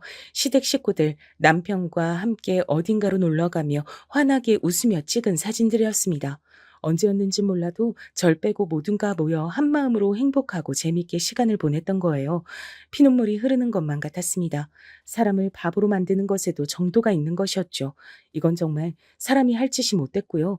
마주한 진실 앞에 머리가 아프도록 울고 난 전 제 자신을 위해 움직이기 시작했습니다. 더 이상 바보 취급을 당하고 싶진 않았어요. 이게 정말 현실이 맞냐며 왜 내가 이런 꼴을 당해야 하냐면서 그런 나약한 질문이나 쏟아내며 그들에게 응징할 수 있는 기회를 날리고 시간을 날리는 짓은 하지 않기로 했습니다. 모든 증거를 차분하게 정리해둔 저는 가장 먼저 그 여자를 찾아갔습니다. 제 안에 순수한 궁금증도 있었거든요. 그 여자 정도 되는 인물이 아무리 실패한 결혼 생활이니 임신하기 힘들어진 몸이니 하더라도 왜 애까지 딸린 남자하고 놀아나고 있는지 답을 직접 눈앞에서 보고 싶었습니다. 아담한 꽃집이더군요. 통유리로 이루어진 매장이 이뻤습니다. 레이스가 달린 앞치마를 하고 기다란 머리를 한쪽으로 늘어뜨려 묶은 그 여잔 딱히 동안이 아니어서 자기 나이로 보였지만 수수하고 청초한 분위기가 있었어요. 요컨대 남자들이 잊지 못하는 자기만의 첫사랑 같은 이미지와 어울렸습니다. 그래서 제가 피식 웃고 말았는데 그 여자가 저와 눈이 마주치자마자 매만지던 꽃을 내려놓고 한숨을 깊게 내쉬더군요. 제가 누군지 아시는가 보네요. 네, 알고 있어요. 이쪽으로 와서 앉으세요. 커피 한 잔 드릴게요. 커피는 됐고요. 얘기나 좀 해주세요. 절 어떻게 아시는지 그 얘기부터 시작하시면 되겠네요. 그 여자를 보면 당장 뺨이라도 내려칠까봐 걱정했는데 막상 마주하니까 머리가 오히려 차갑게 식더라고요. 제 소중한 딸이 이 여자를 또 다른 엄마라고 여기며 그렇게 불러왔을 생각을 하니까 너무나도 기가 막혀서 그랬던 것일지도 모르겠습니다. 그 여잔 제 앞에서 무척이나 태연하게 제 남편과 만남을 이어온 얘기를 꺼냈어요. 그러면서 말을 하더라고요. 제 남편이나 시댁 식구들은 본인들이 입을 열지 않는 한 비밀이 영원할 거라고 여겼지만 자긴 그렇게 생각 안 했다고요. 분명 멀지 않은 때에 이런 순간이 올 거라고 예상을 했다고요.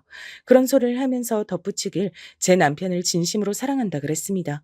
두 사람이 진짜 사랑하는 관계고 전 그 사이에 어쩌다가 보니 끼어버린 이물질이라 그랬어요.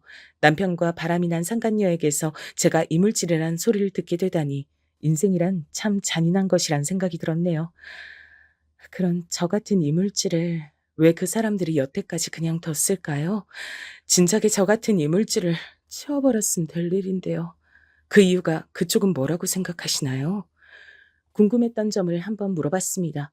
남편이 진짜 사랑을 찾아서 바람을 피우는 거라면 시댁 사람들도 다 인정을 했다면 왜 제가 여태까지 이혼의 이응자도 마주하지 않고 살아온 것일까? 그게 희한했거든요. 근데 그 여자가 내어놓은 답변을 듣고 제가 멍해지고 말았습니다. 그건 제가 원했기 때문이에요. 전 이혼을 겪어본 사람이라 다시 누군가와 재혼하는 건 별로 달갑지 않았어요. 그래서 그 사람이 이혼하고 저한테 온단 걸 말렸습니다. 진짜 돌아버리겠네. 진짜 사랑이신데 결혼은 하기 싫어서 불륜 관계로만 지내셨다. 머리털 나고 들어본 얘기 중에 가장 황당하네요.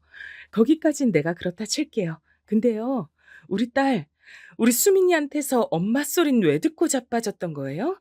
아무리 진짜 사랑이랍시고 포장해봤자 결국은 더럽고 역겨운 불륜일 뿐인데 거기 왜 애먼 어린아이까지 끼어들게 만든 거냐고요. 제가 그러도록 요구했던 게 아니에요. 어머님이 너무 애같하게 제가 수민이와 잘 지내길 원하셨기 때문에 따랐던 것뿐이에요. 어머님이요? 제 시어머니요? 그분이 왜요? 그분이 당신한테 뭐라고 그랬는데요? 쭉 지내다 보면 제가 결국 그 사람과 진심으로 결혼까지 하고 싶어지게 될지도 모를 일이니까 그때를 대비해서 아이와 미리 친해지는 게 낫다고 하셨어요. 저도 임신에 대한 부정적인 생각이 있을 뿐 아기 자체는 무척 좋아하거든요. 이쁘고 똘똘한 수민이 보자마자 저도 마음이 녹아내렸고요. 그래서 어쩌다 보니 아이에게서 엄마 소리 듣게 됐네요. 이건 정말 미안하게 생각합니다. 기가 막혀. 미안하다고 하면 단가요? 어린아이에게 더러운 경험을 하게 해놓고서 이제 와서 그럼 끝인가요? 제가 남편하고 이혼을 한다고 쳐요. 그쪽 때문에 제가 이혼을 한다고 치더라도 그게 아이와 무슨 상관이 있어요? 아이는 제가 키울 건데? 그건 본인의 생각일 뿐이잖아요. 그 사람도 그 사람 가족들도 전혀 그렇게 생각 안 합니다. 그리고 솔직히 저도 제가 아이를 다시 가질 거란 생각이 안 들기 때문에 이왕이면 수민이에게 욕심이 나는 것도 사실입니다. 이런 미친년을 봤나. 왜 집안 좋고 머리 좋은 여자가 처자식 있는 유부남하고 묻어먹는가 싶었는데 제정신이 아니라서 그랬구나. 이제야 명료해지네. 당신 두 번 다신 우리 수민이 근처에도 가지 마. 수민이 내 딸이야. 그 역겨운 불륜놀이에 감히 끼워도 될 존재가 아니야. 뭐 마음대로 생각하세요. 이미 모든 일은 벌어진 뒤니까요. 태어나기 짝이 없는 그 여자의 태도를 보며 정신적으로 문제가 많은 사람이란 생각이 들었습니다. 구제의 여지도 없겠더라고요. 마음을 단호하게 잡는 것에 아주 큰 도움이 됐죠. 저는 그 여자의 얼굴에 가운데 손가락을 날린 후 매장 앞에 침을 뱉고 떠났어요. 마지막에 당황한 그 얼굴을 보니까 그나마 기분이 좀 낫더라고요. 그날 저녁 남편이 화가 난 얼굴로 집에 왔습니다. 당신 희연이 가게 찾아갔었어? 가서 뭐라고 한 거야? 뭐라고 했길래 희연이가 상처를 받아서 우는 소리를 내? 잠깐, 수민이 어디 갔어? 안 보이네? 딸이 안 보이는 것보다 상간녀의 아니가 먼저인가 봐. 역시 자식까지 두고서 바람 피우는 미친놈의 사고해론 정상이 아니구나. 그게 아니라 암튼 수민이 어딨어? 그리고 대체 어떻게 알고서 희연이 가겐 찾아간 거야? 그년 이름이 희연인지 나발인지 안 궁금하니까 자꾸 말하지 마. 날 더 이상 자극하지 않아도 나는 이미 충분히 너희 년놈들을 찢어 발길 준비가 돼 있거든. 뭐라고? 당신 일단 진정하고 내 말 좀 들어봐. 진심으로 마음이 통하는 상대를 만난 게 죄는 아니잖아. 어쩔 수 없는 남녀감의 끌림인 거잖아. 그렇다고 해서 내가 당신을 더 이상 사랑하지 않는다는 것도 아니었어. 당신은 내 아이를 낳아준 엄마이고 함께 있으면 안정적이고 좋아. 당신은 당신대로의 매력이 있어. 그럼 개소리를 지금 나 듣기 좋으라고 하는 거야? 당신 정말 내가 만만하구나. 내가 바보 천치로 보이는구나. 그래.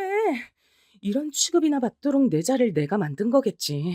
호구처럼 당신 맞춰주면서 가정의 평화를 위해 나 혼자 노력하면서 그렇게 멍청하게 지내온 대가가 지금 이건 거야. 지난 날을 죽도록 후회해. 제발 이러지 마. 차분하게 우리 같이 생각이란 걸 해보자. 나 솔직히 집에 오기 전까진 당신이 희연이 많이 괴롭힌 것 같아서 화가 났었는데 지금은 좀 가라앉았어. 당신도 나에겐 소중한 존재라고 생각하고 있어. 우리 같이 해결법을 좀 찾아보자. 우리라니? 잘못은 너 혼자 있는데 왜 거기 날 끼워넣니? 어? 이 미친놈아. 너 지금까지 나한테 사과 한마디도 안 한 거 알아? 미안하단 상투적인 인사 한마디를 안 한 거 알고 있냐고, 이 나쁜 놈아. 근데 내가 널 어떻게 용서해? 어떻게 받아줘? 이미 다 끝났어. 그니까 해결법 같은 소리 하지 마. 진짜로 죽여버리고 싶으니까. 제가 이글이글 타오르는 눈빛으로 외치자 남편은 꿀먹은 벙어리가 됐습니다. 늘 져주면서 살았던 제가 이렇듯 폭발한 게 믿어지질 않는다는 표정이었죠. 그것마저도 가짱키 느껴졌습니다. 수민이 지금 자기 외할머니하고 재밌게 놀고 있을 거야. 그러니까 걱정하지 마. 앞으로도 쭉 우리 수민이 걱정은 하지 말았음에. 내가 키울 거니까. 당신하고 전혀 상관없이 나 혼자서 잘 키울 거야. 그런 줄 알아. 안 돼.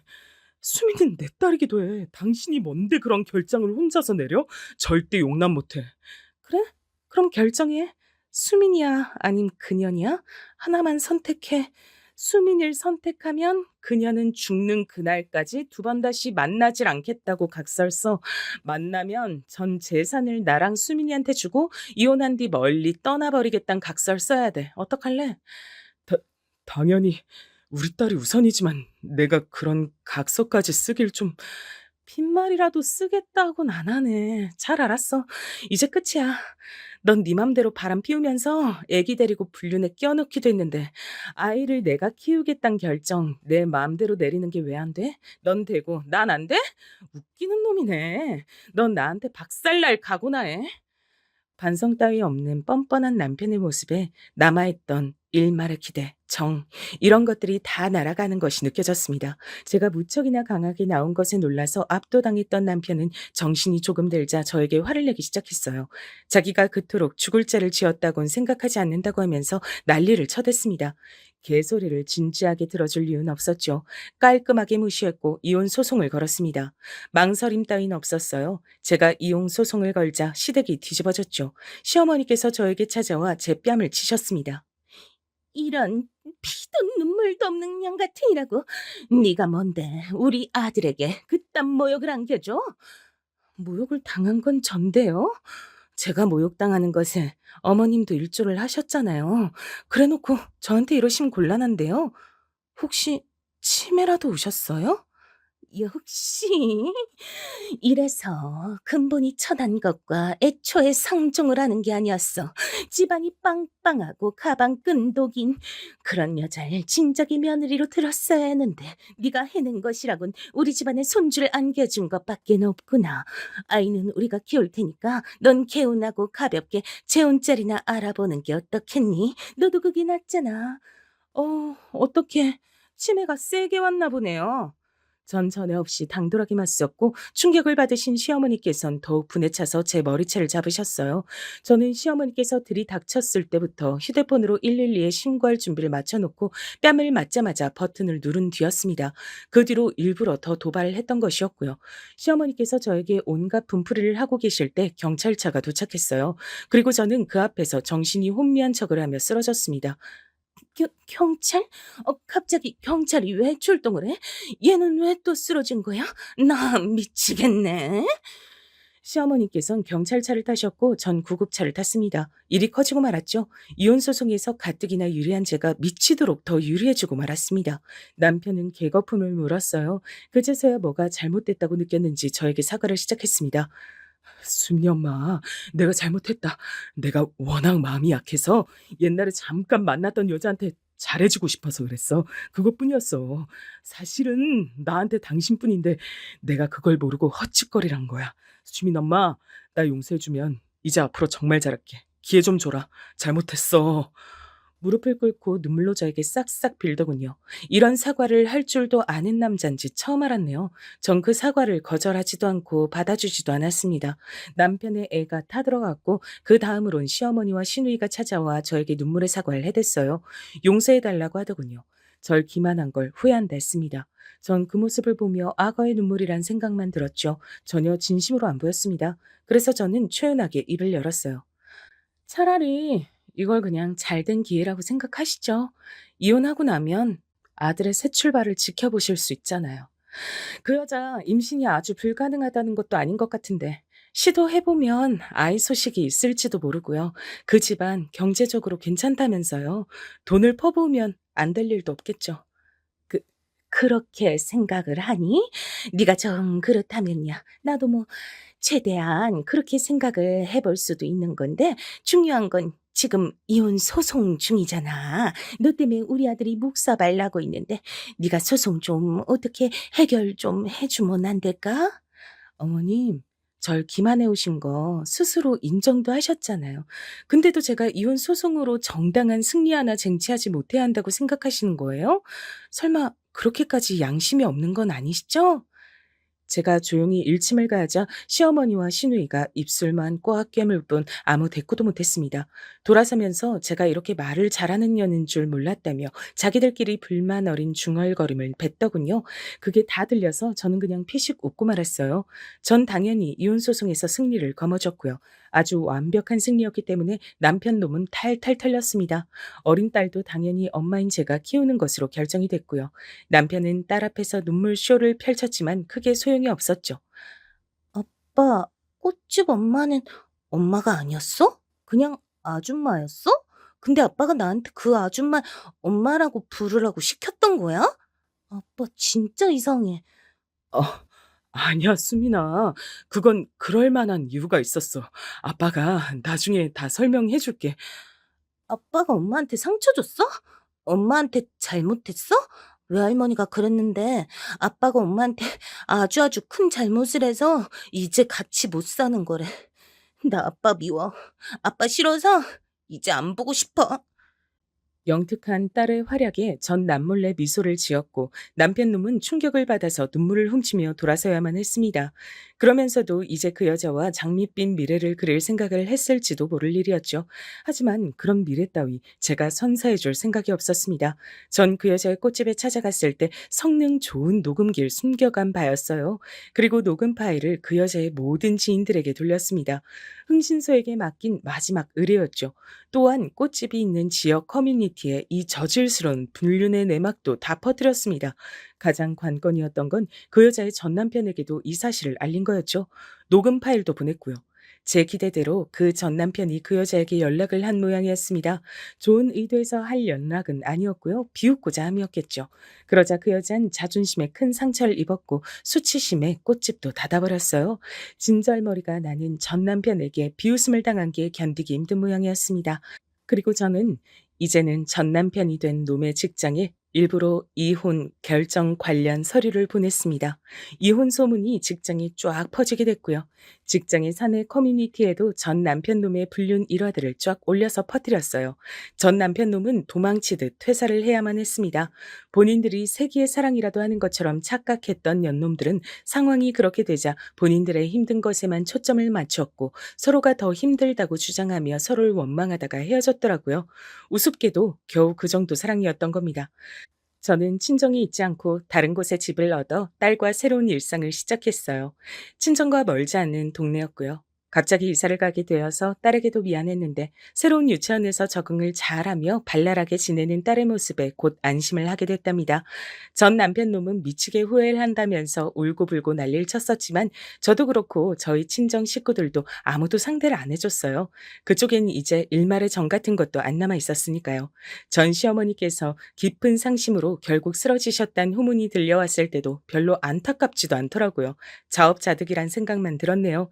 전 딸과 행복한 일상을 이어가다가 좋은 인연을 만나게 됐어요. 재혼 생각은 크게 없었고 그 생각은 변하지 않았기에 정식으로 부부가 되진 않았고요. 다만 좋은 감정으로 오랜 세월을 만나고 있답니다. 그 사람은 결혼 생활에서 일찍이 사별을 겪은 뒤 재혼을 생각하지 않고 살았던 경우였기에 저와 어느 정도 마음이 통했던 거예요. 정말 매너가 좋고 성품이 따뜻한 사람입니다. 딸한테도 정말 잘해줘요. 딸이 사춘기 때 저하고 많이 싸우기도 해서 제가 그때 많이 힘들었는데요. 그 시기에 저도 어쩌지 못했던 딸의 마음을 알아주고 보듬어 준 사람이기도 하답니다. 정말 편안한 인연이에요. 이렇듯 잘 지내고 있는 일상의 옛 과거에 그런 일들이 있었단 게 믿어지지 않을 정도랍니다. 저는 딸과 무척 행복하게 지내고 있으니까요. 제 이야기 들어주신 여러분들의 일상에도 크고 작은 행복들이 잔뜩 내려앉길 바라겠습니다.